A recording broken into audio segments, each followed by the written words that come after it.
নির্বাচন নির্বাচন কবে হবে এই নিয়ে অনেক সংশয় আছে। কিছু কিছু রাজনৈতিক দল নির্বাচন চায় দ্রুত, আর সরকার লুকোচুরি করে নির্বাচনকে নিয়ে।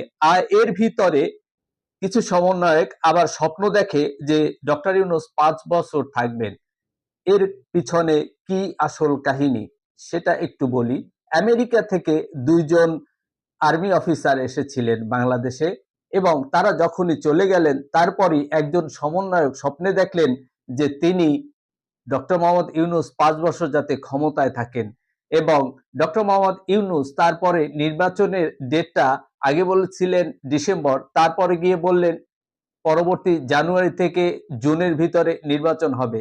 আমি যেটা বলতে চাই সেটা হচ্ছে মায়ানমার নিয়ে আমেরিকার একটি স্বপ্ন আছে, একটি পরিকল্পনা আছে। ওই পরিকল্পনা যতদিন বাস্তবায়ন না হবে ততদিন বাংলাদেশে নির্বাচন হবে না।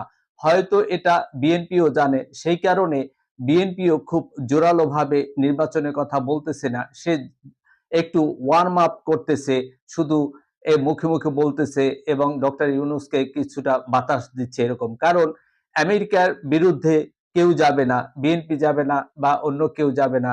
ভয় আছে সবারই। আমেরিকার বিরুদ্ধে গেলে কি হয় সেটা পৃথিবী জানে, অনেক দেশই জানে, অনেক শাসনকর্তা রাজনৈতিক দলই জানে। ধন্যবাদ।